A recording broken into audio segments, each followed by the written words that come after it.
Potter and the AI Adventurers, written and read by an AI. Chapter 6.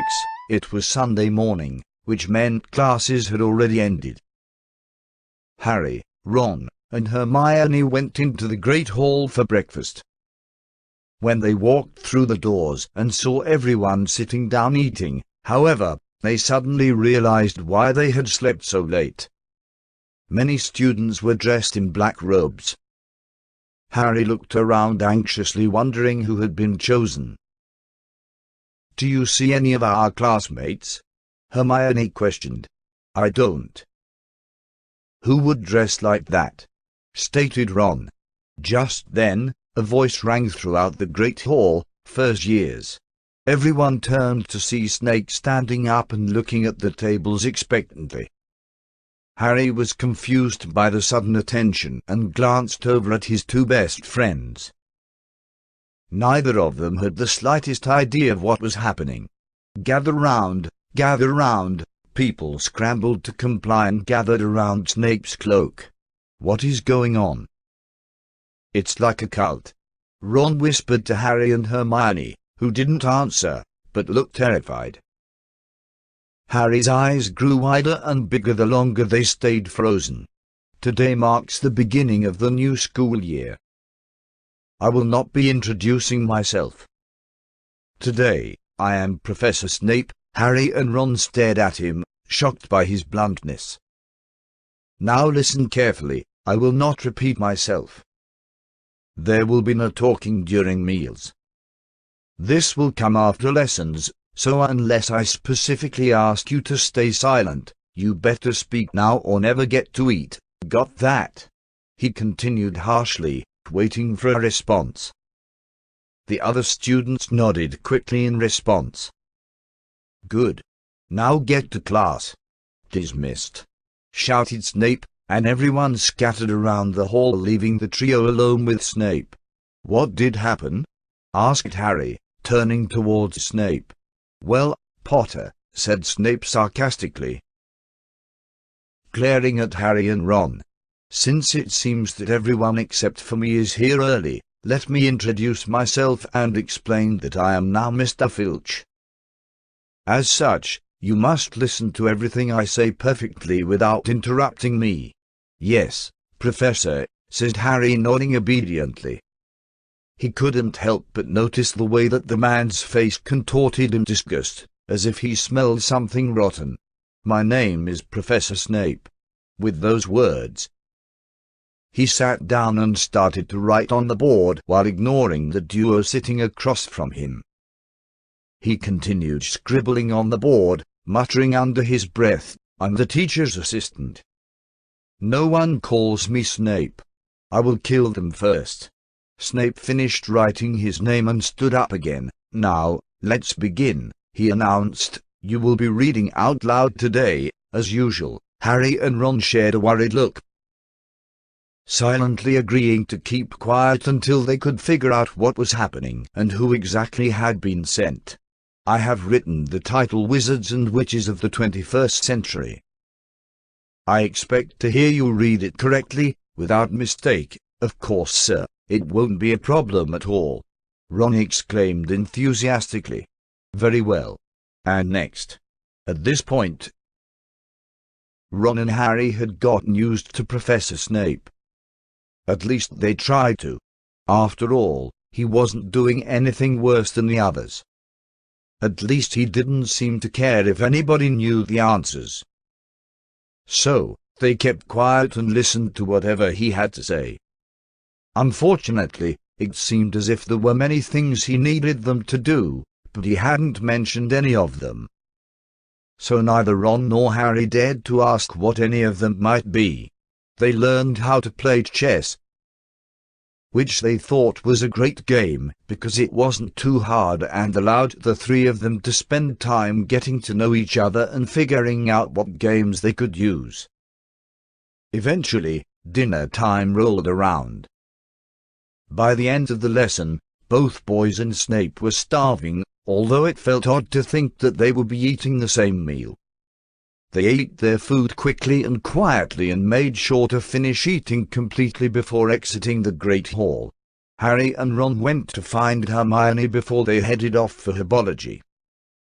While walking over to the library, they decided that they should start studying for herbology today rather than waiting till the weekend to start it. Since it was Friday, the library didn't open until 10 a.m. and that gave them some time to study before classes started the following day. When they entered the library, Hermione was already sitting there and looking impatient, but when she noticed the two boys walking in, she immediately brightened up. "Ron. Hey, how was care of magical creatures?" "It was okay," said Ron. "But Hermione, you can't leave." "It isn't fair," Harry whined. Hermione laughed. "Don't worry, I still have to go to divination though," she reminded. As soon as Professor Trelawney began her lecture, Ron and Harry took their seats near Hermione and started listening intently. But every once in a while they could help but notice it was Snape in disguise. Once he finally stopped talking to the whole class and started lecturing about the properties of certain plants they could identify. They started listening more attentively. "We need to talk to Professor McGonagall," whispered Hermione as soon as class was dismissed. "Why?" inquired Ron. "Don't you? It's strange how everyone is now Snape," Hermione inquired. "There must be some sort of connection between all of this and that prophecy. The one that told us we'd be attacked if we don't get rid of the Horcruxes," she explained and frowned at her explanation. "That sounds stupid, Hermione," he commented. "Not stupid. Just improbable," insisted Hermione. The boys made their way into divination and saw that Professor McGonagall had already arrived before them. She stood by the door, frowning intensely.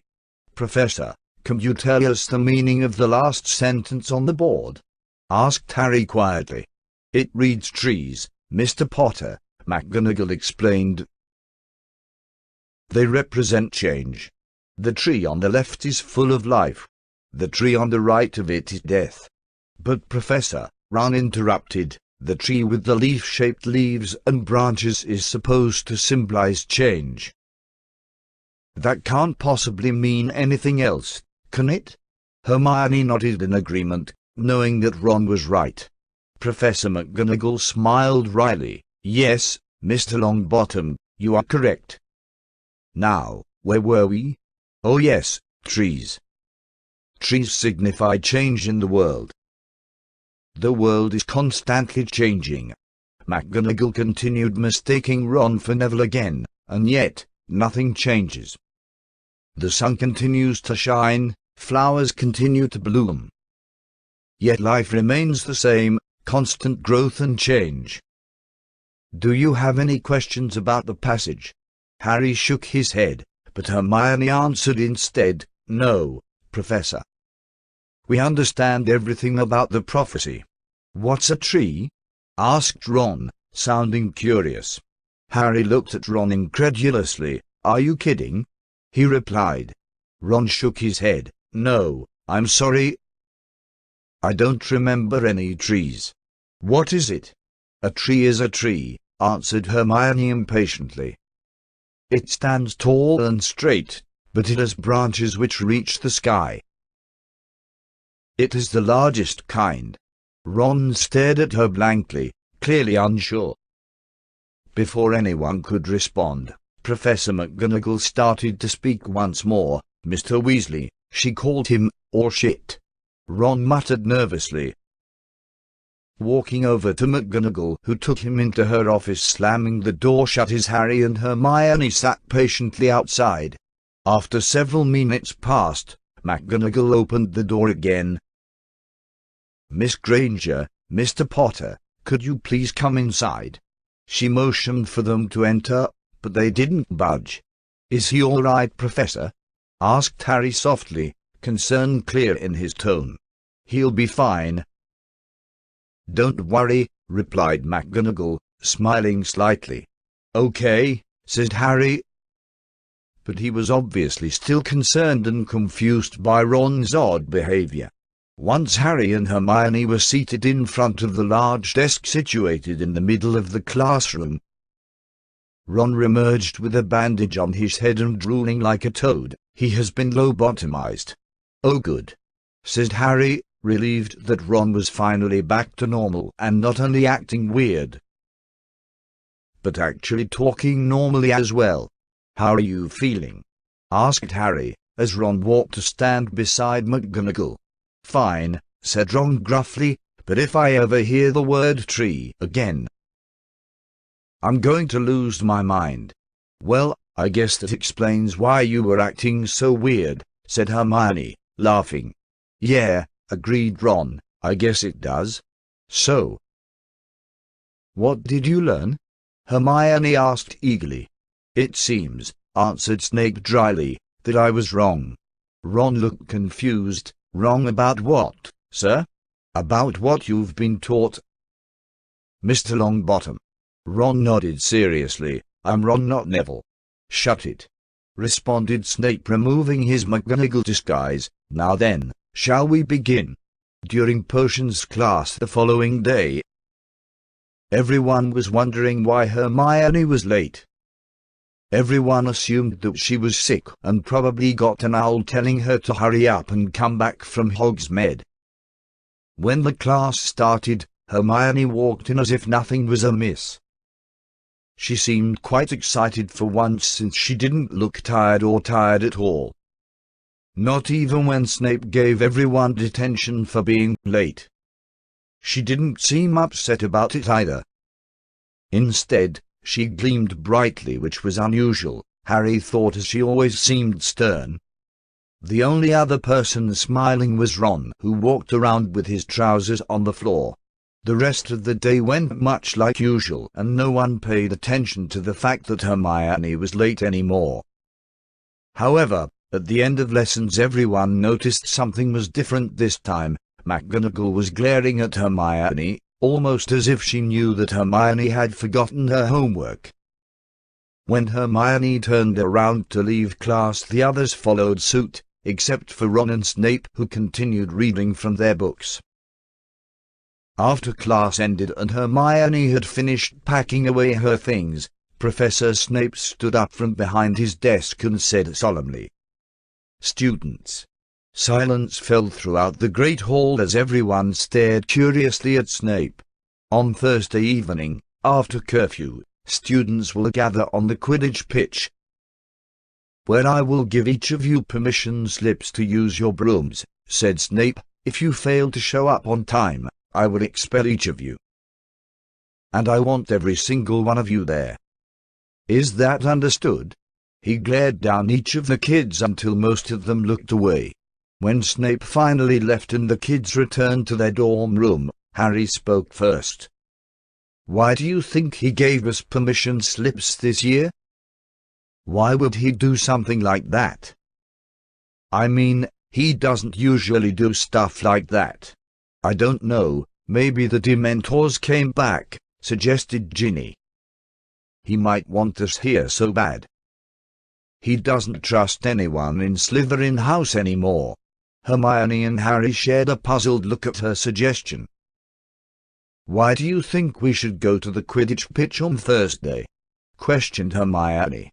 "Because, well, it's Thursday, isn't it?" answered Ginny hesitantly. "Yeah, but that's not a good reason," Harry pointed out. Hermione looked at him quizzically for a few moments. "I don't know, Harry. I have a feeling we shouldn't go."